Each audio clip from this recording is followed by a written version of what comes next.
We had some awful kids. If I look about some pictures now, oh my god! And the green and claret sort of. Oh yeah. No, with the Green King. Yeah. Oh my god, we had some bad kid. If I see the kid now, it's unbelievable.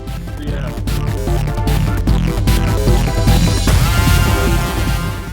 So, welcome to Talk of the X-Town, the channel where we meet with ex-Ipswich Town Football Club players, talking everything ITFC.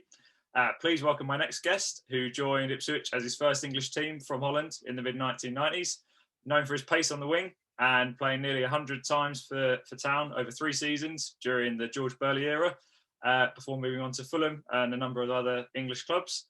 Welcome my next guest, Gus Uhlenbeek. How are we doing? I'm fine, thanks. Thanks for having me. Always. Cool. Right. So let's crack on with the question, shall we? Yeah, definitely. What was the main reason for you coming to Ipswich in the first place then? Well, I always followed English football, and it was a bit of a dream for myself to play there. And all of a sudden, Romeo Zondervan, he asked me if I was interested because he was looking for players or whatever for George Burley, and he said if I wanted to go to England to try out, and I said yeah, of course. So that was the beginning. So I went there, and I think I trained first. Yeah, I think it was a 1 week or a 2 week sort of trial. And then after a week, I think George asked me if I wanted to go with him on pre-season camp, Finland, I think it was. Yeah. So that was it. Oh, okay. Never looked back. Yeah, bit of a whirlwind few weeks then, I guess, going from where you grew up to coming to England and then going away to Finland for a pre-season camp. How did you find first coming to England? Had you been to England before for any other reason? Or? I've been to England. Before I had a few other trials. Okay. I had a trial at Newcastle, I think, and I'm not sure if it was Newcastle. I had a trial at Everton as well. Yeah. That didn't work out. I did well, I think, but then always get the answer like, good player, but we're looking for this or that. So nothing came about it. So I went back and, went to play in Holland. And then all of a sudden this opportunity came. So, that was good. Okay. What did you think of Suffolk when you first come over to England? It's a environment to Holland.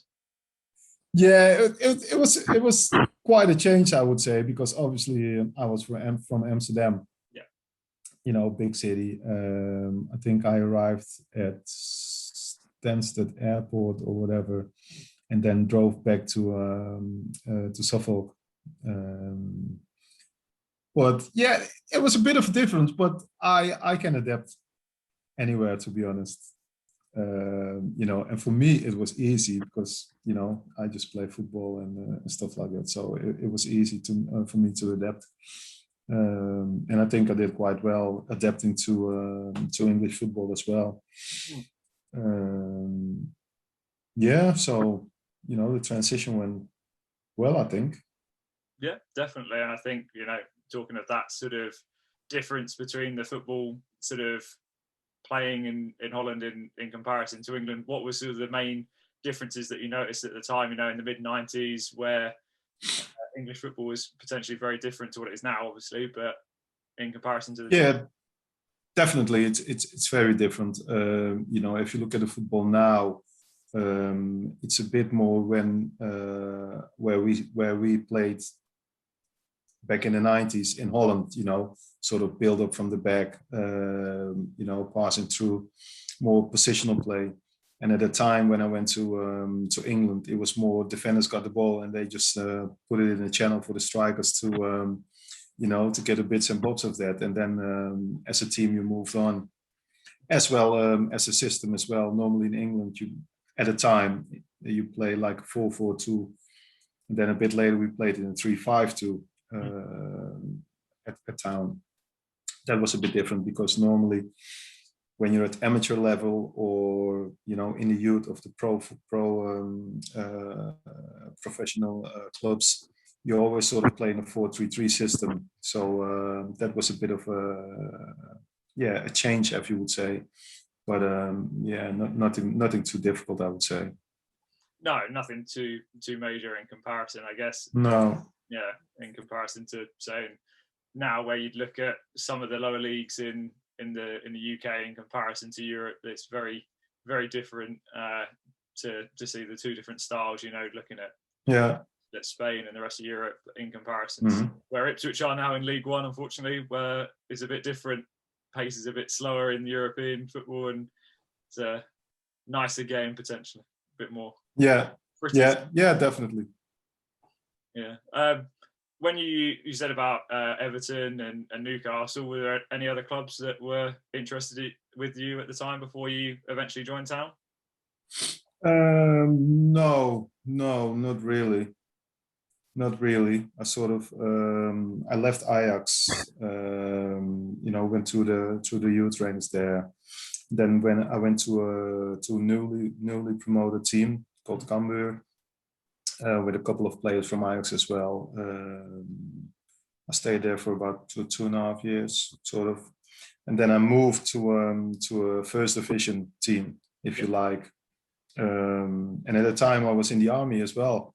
I just joined the army, not by choice, but because I had to. Yeah.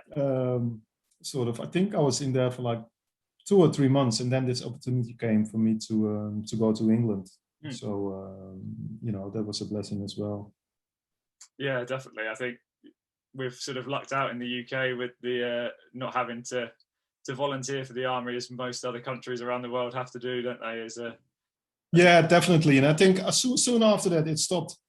But before that, when you're a certain age, you had to go in the army, unless you had an injury or weren't fit to do all the exercise and stuff like that. So I couldn't say I wasn't fit or whatever. So I had to go. So it was a blessing that I could go to England and get the opportunity. And sort of thinking back to the time, obviously, what did you know of Ipswich before even coming to England? Obviously, you looked at different clubs like the likes of Newcastle and Everton that are potentially at the time a bit bigger than what Town were. Obviously, similar vein potentially, but bigger maybe, but not if you follow English football. Obviously, everybody knows Town from Muir and Tyson. John Walk, obviously, being in the movie with Escape to Victory as well. Yeah. So even Romeo. So I knew about Town, and obviously the European games they played against AZ. Yeah. So that's what I said. I loved English football. My favorite player at the time were Keegan, Fifth Anderson, obviously by Brian Robson a bit. So I knew a lot about English football. So that's why I knew about Town as well. No, that's always good to hear, because sometimes you see clubs sign random players from around the world for whatever reason, be it through scouting or and everything else, and there's potentially they've never even heard of the Town or things like that. No, that's it. Obviously they know the Manchester Uniteds and the Chelseas, all the big clubs, but I knew it. So that was good. But obviously, when I came there, I saw the ground, the capacity, and the professionalism of the club, the players. That was a nice surprise as well for me. To see that it's definitely a big club. Okay. But then, obviously, like I said, you need to be at the club or in the country itself to see the differences, of the club. And obviously being they got relegated as well from the Premier League, so they've been there up there. I've done it. So yeah, bit of history, but yeah, I think it's good.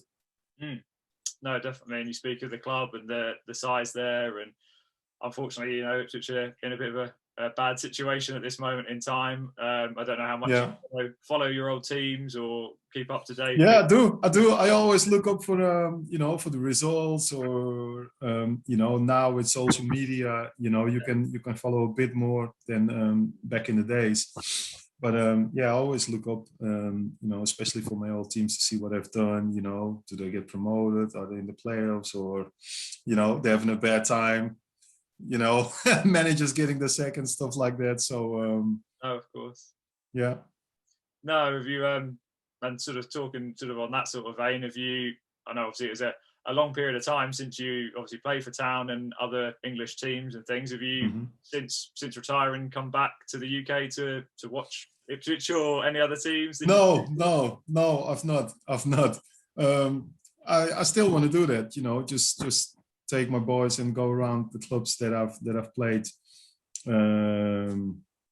Yeah, to see how things are there, so no, that's fair. And has the footballing been passed down a generation to your kids as well? They did. They played a lot of football, but then all of a sudden they come to an age where they think, maybe I can do other things. So yeah, they've since last year they stopped doing football, and they got their minds on other things. So yeah, I mean, it's just one of those things. Sometimes they get into it, but they still love to watch and all that. So. Yeah, fair. No, I think it does, doesn't it? Usually, like teenage, I've got nieces and nephews, and they get to a certain age, and things that they're so passionate about suddenly is the last thing on their mind because they're more interested in other things or whatever. So, yeah, it happens, doesn't it? Like you say. Yeah, definitely, and they're setting up like a clothing line, t-shirts, hoodies with two friends. So they're quite busy with that. So yeah, otherwise football would be would be a second or a third thing they've done, and if they want to do something, they want to do it right. So yeah, they gave it a pass. And like, are you? I know, obviously, again, long time, and we sort of touched on social media and things. Do you keep in contact with anybody like since you've retired from football and things? Do you have like points? I follow a few of the players I've played with, or like the likes of Richard Wright, David Johnson, Schoolcraft, Adam Tanner. Just keep following them on Instagram and just share a few messages. Neil Gregory was in Amsterdam. Oh, okay. Last summer, I think. Yeah, last summer around the COVID. So he asked me for a few places to go, and we were going to meet up, but I couldn't go. So, but he really liked it. So when he comes back, we're definitely going to meet up. So yeah. Yeah, it does seem, with talking to other players as well, it seems that Ipswich are quite good at keeping in contact with ex-players and organising events for ex-players, or inviting them to the stadium or to specific games or things like that. It's always nice to see that sort of ethos that Town always seem to have, as that more family-orientated and sort of thing. And like I said, it's a lot easier with social media now to keep in contact with players. And yeah, definitely, it was a bit hard at the time, but now if you want to see if someone's around, you just try to find them on social media platforms, to see if they're still around or whatever. So yeah, but like I said, I would love to go back to Town and see how it's going on at the moment. Yeah, and I suppose probably with a lot of the clubs that you then went on to play for afterwards, potentially in the same league as what Ipswich are now as well, with quite a few of them, or a league in the Championship as well. So yeah. But thinking back to like your whole playing career at England and things, was there any sort of standout chants or things that the fans had for you that you remember over your career? Well, obviously, I think it was at Ipswich. They said Uhlenbeek running down the wing, feared by the yellows, loved by the blues. Uhlenbeek. Yeah. And I think when I went to Sheffield United, they went like goose every time I touched the ball. At first, I thought they were booing me. Yeah. So I'm like, what's this? But then someone said, no, they're saying goose. So those are nice memories. And to be honest, to be fair, I always had a good understanding with the fans. Yeah. That's one part what I loved at all the clubs I've played. I had always a good understanding with the crowds. So it's good. And I think that's one thing that always seems to be quite good in English football in comparison to some of the other countries. When I've watched football being played, at the stadiums, it seems that connection between the players and the fans seems a lot tighter potentially in English football. It is that I always keep saying that to to people who want to ask me about English football. I said, like, let's say for Ipswich or United, if you play for teams like that, the crowds, they get into you, really. They love you. They're so passionate about football and about their club. Yeah. You need to be there to have seen it. If you tell someone, they were like, yeah, okay, we've got it here in Holland or whatever. But maybe at the big clubs, maybe. But so that's always a good thing. And it's always nice, especially if you're coming from abroad, to a club in England. That's a nice bonus to have. Yeah, I guess obviously I can't speak personal experience, but it's probably similar. When you start a new job anywhere, that sort of feeling of, am I going to get on with everybody? Is everything going to be all right? And yeah, definitely. And obviously you're not getting getting on with everyone, but it's always a nice feeling when you make someone happy. Especially if they got songs about you. So that's a good thing. Yeah. And that's the one thing I've always picked up from, I think at the era when you were there, I think that was, not to rub it in for you age-wise, but that's probably when I first started going to football when I was sort of 4 or 5, 6, 7 years old, and just seeing the creativity of chants and things like that, even up till, well, over a year ago now, obviously, because we can't go to the stadium, but creativity and the chants and things is great, and it's always nice to see a player's reaction to something that's been created on the game. Yeah, definitely. That's what makes makes it a great game, great sport, to play. Yeah, of course. And I think we sort of touch on it about more positive sort of things, but is there sort of a standout, more potentially negative thing that happened throughout your career that sticks with you, maybe? Sorry? Something like maybe that was a bit more negative that might have happened throughout your career, be it injuries or bust up with players or things like that? No, well, I think at Town it was my injury in my final year. That was my first experience with sort of a big injury. I've never been injured after that for a long time in my career. When I snapped my 5th metatarsal in pre-season, so that was a bit of a shock for me, especially seeing it was my last year. Yeah. And obviously I've done well the year before. We got to the playoffs, and then getting injured in pre-season, that's always a shocker for a player. But so that took me out for like 6. I think I came back after Christmas, sort of in January, February. Yeah. I came back, but on the other hand, my son was born in May, so it was a good thing. So I could be there sort of every day for the first 6-7 months when he was born. So that was a good thing, Yeah. Made a positive thing out of a negative thing. So that was the only good thing about being injured. No, it's always a good way to spin a positive out of something potentially quite negative. Yeah, definitely. But no, I've not had any bust ups or whatever with players. I think I always get along with all the players. No, maybe from opposing teams, but yeah, but never sort of from my own. No, got along with everyone.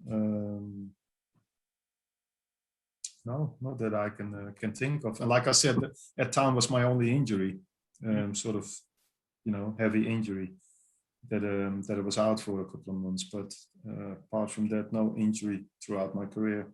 Yeah. So it's not bad in comparison to, majority of players go through at least, 2 or 3 throughout their career. So having definitely. And once you get injured on your knee or whatever, ligaments or whatever, then it sort of haunts you for the rest of your career. So I was very fortunate, not to have been injured that bad. Yeah. And would you say that the injury was the sort of core reason for why you then moved on from Town, or was there any other reason? No, not really, because when I came back, sort of January, February, I think I've played most of the matches. Yeah, I think I played all of the matches. And did we get into the playoffs as well that year in my final year? I think we got onto the playoffs, and I think we had 2 draws. Yeah, it wasn't enough, so we didn't get promoted. No, because I wanted to stay. Right. I did really well. On one hand, you had Mauricio Tarico on the left. Yep. I was playing on the right wing, and we did really well. Played some great matches. Burley loved us, and all of a sudden he said, "Yeah, I've got multi-million-pound players, this and that." But what he said, I could not see that on the offer he gave me. Right. Because I was when I came to Town, I signed a 3-year contract. Yeah. And then after that, I was he wanted me to stay, so I said, okay, we're going to renew the deal, this and that. But then I don't think the offer was good enough, and it wasn't like I was asking for millions of pounds. You know what I mean? But if he regards me highly, then obviously you want to see that. And I've done well in the 3 seasons I was there. Then you want to see, a bit of improvement in your contract. So I was going to go to Spain. Right. I was going to go to Compostela, Santiago de Compostela. I was going there. I went there with my wife. She was pregnant at the time. So we went there, talked to the chairman, the president. They showed us around. And most of the players who played in the Primera were going to stay. They had a couple of Moroccan internationals, I think, and, looked around. But then I talked to my wife, we came back and I thought, shall we do it? So I decided not to do that. And to be honest, they wanted me to sign there, and then they really wanted me, but I said no. So we went back to England, and I was going to sign for Town.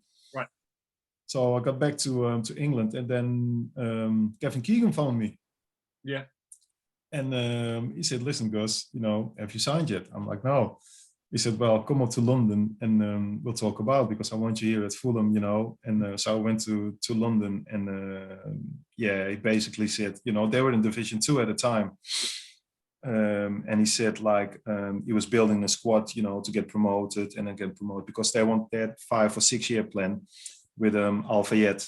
Yeah. Because he wanted to get to the Premiership. So, I like the story. He went around and showed me around, and, he put a better deal on the table. So, I moved to Fulham. And it was a shame, because, I really wanted to stay at the club. It was fantastic. We had some good players, the crowd, everything was good. Traveling up and down to Holland was a good distance for me. So but then I liked the story about Keegan, and obviously he was my my hero back in Holland. So I went there and never looked back. I signed there for 2 seasons. Well, that's the thing, isn't it?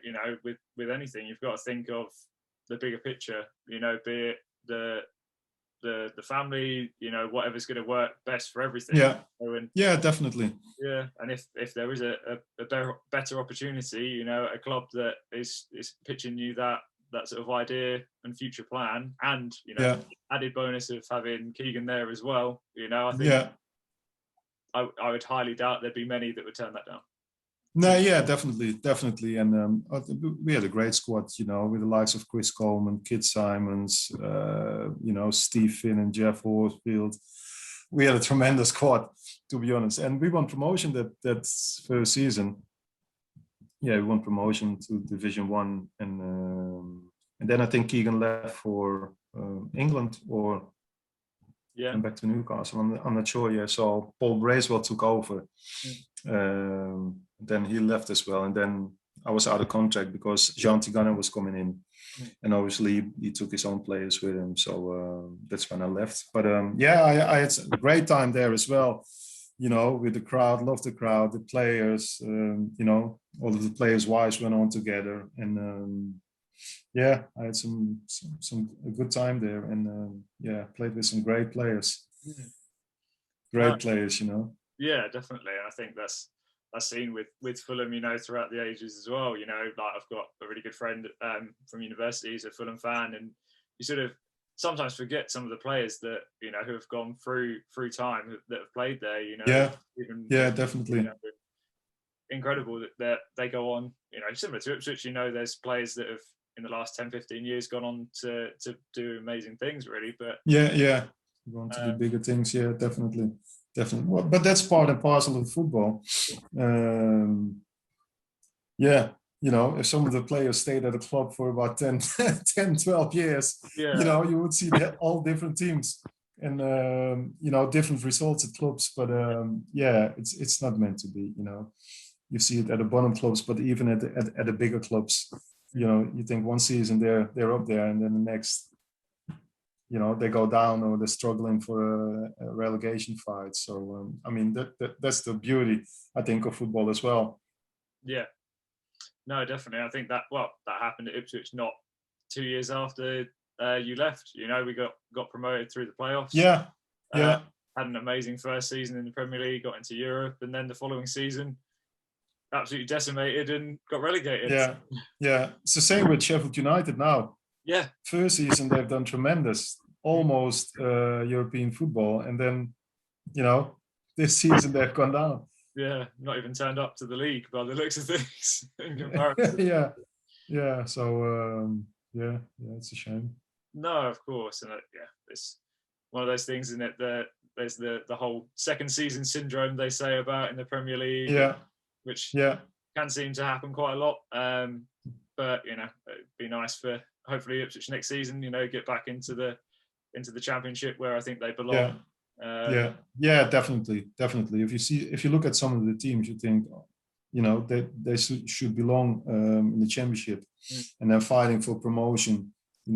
Maybe get there, maybe not, and then try again. But yeah, it's not meant to be. No, of course not. You mentioned obviously throughout we've sort of been chatting about your family and things. Like, did they uproot with you when you come to England, or did they follow you around to a different club? Yeah, the first year at Ipswich, not, because my wife was traveling up and down because she was still working in Holland, and then all of a sudden she came here. She was struggling as well with the neighborhood, sort of, coming from Amsterdam as well, and obviously she was alone all the time. Yeah. But then, every time we went away, I think she stayed with Tarico's wife. Okay. So obviously, being from Argentina as well, a long way from home. So that's the difficult thing for for the wives. If they don't adapt, quick, it's going to be hard for them, especially when the players have to leave for away games. And normally we leave a day before or a couple of days before, so that's the hard thing. So but they've traveled with me. The kids were born, both of them, in Holland. Okay. Then she came back this way because obviously being alone, no family, it was easier for her to give birth over there. So yeah, I know it must be. It's probably something that, on the face of things, when you look at it as a footballer or things as a fan, you don't really think about all the added extras that come with it as a family and things, where potentially a couple of seasons here, a couple of seasons up here, 2 or 3 here. Like I said, unless you're planning on staying at one club for the entirety of your career, which is, you know, very few and far between. Yeah. You are going to do that. So Yeah, definitely. You know, if you got a guarantee that you can stay at a club for 10 years, it makes it it makes it easier. You yeah, know, but you know, you never know what's around the corner, or yeah, especially with injury as well. You know, can finish just like that, and it's a whole different ball game. yeah, no, of course. What would you say, picking out a favourite moment when you're at Ipswich? What would that be? Oh, favorite. I think my first goal, obviously. My first goal, you know, at the home ground. I think that's a favorite, one of my favorite things.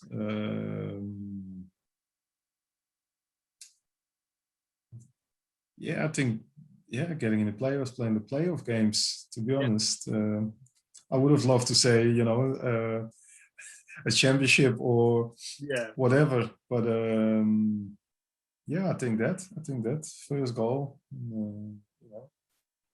Well, even though the games we played for the what's it, Anglo-Italian Cup, yeah, yeah, we played against some Italian teams. They were nice as well.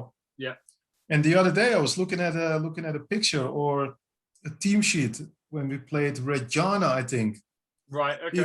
Even Pirlo Yeah, came on as a sub, yeah, you know. And I just realized, I'm like, what is that, Andrea Pirlo? And but then at the time, you don't know, you know. I think he was 18, 19, just coming up, and so now it's a nice memory that I've played against him. yeah. No, of course. So yeah, those were nice games as well, because it was sort of like European games Yeah. at the time. So that was nice, and we did well as well. So Mm. And what about for the rest of your career? Was there anything? What would be if you could pluck out one thing from your entire career? I know it's probably hard. You know, you've got a long period of time to pick from, but yeah, well, obviously all the FA Cup games we've played as well. You know, my championship with Fulham in my first season. You know, and playing games at Old Trafford, St James's Park. You know, playing at Anfield. You know, games like that. They were great. You know, played against most of the top players at the time. So yeah, those were good memories. And yeah, overall, just playing in England. That's, yeah, you know, just one of those things I can say I've done. You know, for a long time. yeah, no, definitely. And I think Yeah. that's you know, in comparison, like we said earlier, you know, to some other players, they might get scouted out and come over to a team, and then they might not do particularly well, can't adapt or things like that, and they soon Yeah. go back to where they were previously playing. Yeah. Yeah, definitely. There are a lot of players, you know, who came maybe for the season and then went back because it was not for them, or they couldn't adapt, homesick or whatever. So yeah. Hmm. And what about, you know, thinking back to your time at Town specifically, who would you pick out from your team that you had there for those 3 seasons? Who would you pick out as a couple of star players for you? Let's see. Well, obviously you're talking about the young kids like you know, Richard Wright. He was a tremendous goalie. Obviously we had Craig Forrest as well. He was good, but then Richard was a good young lad, and obviously he's proved it, you know, going to bigger and better things. Kieran Dyer, he was another one. Unbelievable talent. He was my boot boy first. Oh, okay. Yeah, he was my boot boy. Then yeah, he was a tremendous player as well. You know, Schoolcraft, he's another one.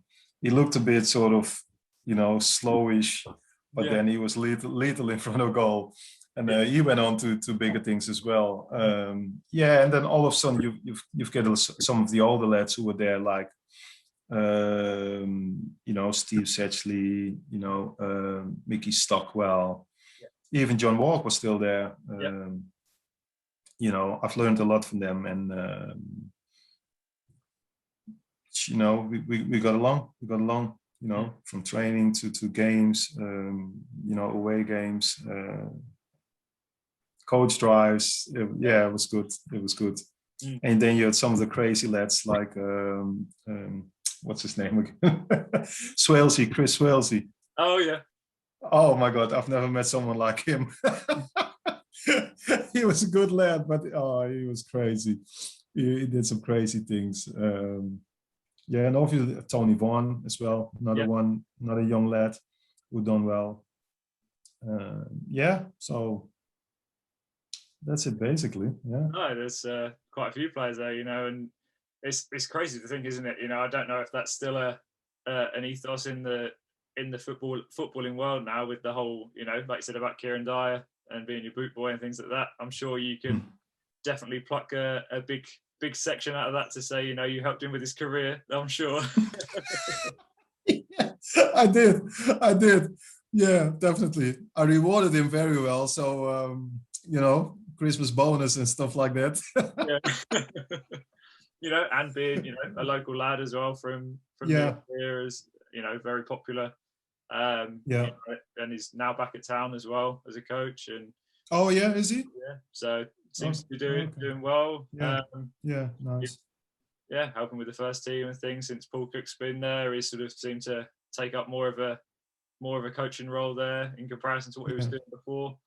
Yeah. That's always nice to see, you know, players coming. Yeah, definitely. Definitely.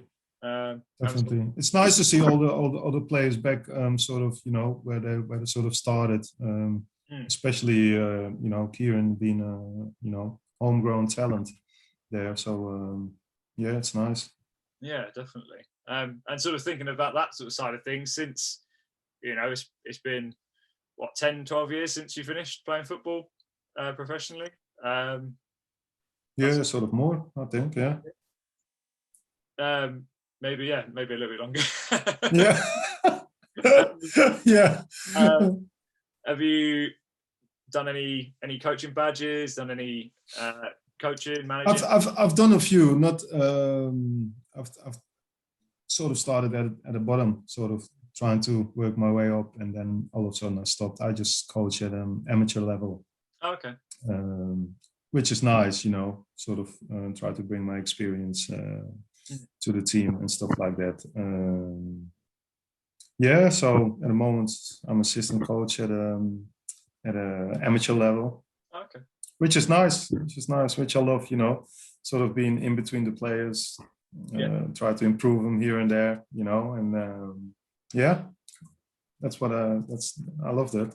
Yeah, definitely. And I think, you know, it's sort of a mixture of people that I've spoken to. You know, there's some that as soon as football's over, that's it, they're not interested anymore, and others are current sort of in management in different sort of positions and things. Yeah, yeah, definitely. I guess it all depends, personal circumstances, and, you know, it's different. Yeah, definitely. And, you know, you need to get the opportunity as well. You know, seeing as it get bigger and bigger, and, you know, a lot of money involved, especially with clubs, and, you know, the politics and stuff like that. That's one of those things I don't really like about football. But you know, as long as you're on the pitch working with players, you know, that's a good thing. It's a nice thing. Yeah, you know, and it's sort of trying to learn from you as well, and, you know, sort of pass experiences on, and yeah, that's good. It's nice. Yeah. Do you, with being a coach, do you show some any old video clips of you've got of yourself, you know, saying this is what you should be doing on the No, not all video clips, but obviously, you know, with YouTube being around, you know, they sort of try to Google you. Yeah. So, well, who's this lad? You know, who's this guy? And then I go, oh, okay, yeah, he knows about his game. So yeah, that's always nice. Yeah, definitely. Seeing you on the right wing in Ipswich's lovely cream and black striped kit at the time. Oh, we had some awful kit at the time. We had some awful kits. If I look about some pictures now, oh my God. And the green and claret sort of. Oh yeah. You know, with the Green King. Oh yeah. My God, we had some bad kit. If I see the kit now, it's unbelievable. Yeah. It's unbelievable. With each time I've done one of these, I've tried to find a shirt that I've had from the time, and I look back and I'm like, No, clearly I didn't like any of the kits at the time because I didn't have any. They were too big. I think most of the shirts were like extra large, and it's unbelievable. But at the time, it was we were happy. Yeah, exactly. It doesn't really matter, does it? As long as you're on the pitch, you're playing. Yeah, definitely playing. Yeah. I think back, obviously, at Ipswich, you had Burley. What was he like as a manager for you? Yeah, I think he was a good manager, passionate. Knew about his football, obviously, and he always wanted to get the best out of players. I enjoyed it. I enjoyed Burley. It was a shame. Like I said, I couldn't stay longer, obviously. Yeah, of course. And he was honest. If I didn't play well or if I needed to do something better, he just told you. So I liked it. So yeah.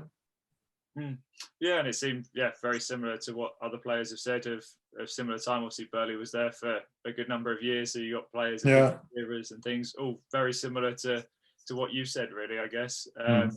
I'm sure you'll be a bit biased with saying this, but who would you say your favourite manager was that you played under? Ooh. Yeah.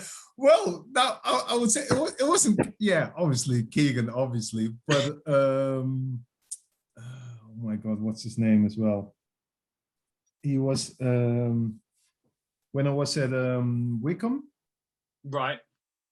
See if I can think. Oh, John Gorman. Oh yeah.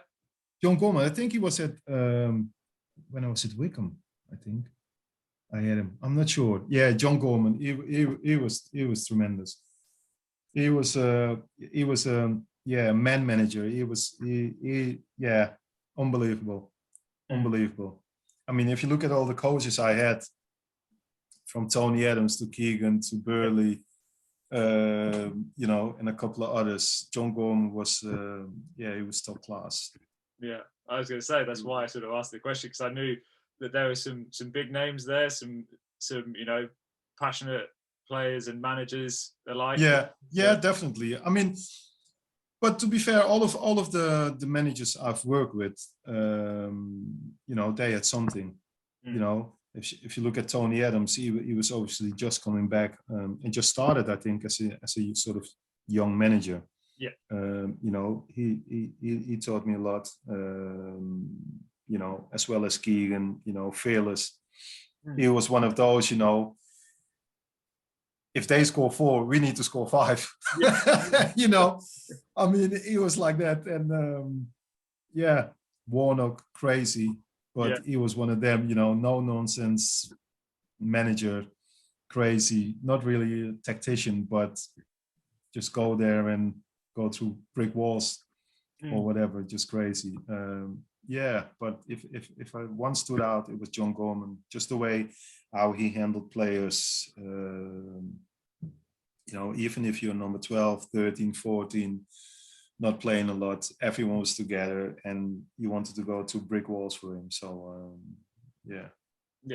exactly. All the types of things that you want in a manager, really, isn't it? Yeah, definitely, because you just give you just give more of yourself and give it your best. No, of course. Well, I appreciate all the time you've given me this evening, and thank you for being my next guest on Talk of the X-Town. Yeah, no problem. Pleasure talking to you, and anytime. Excellent.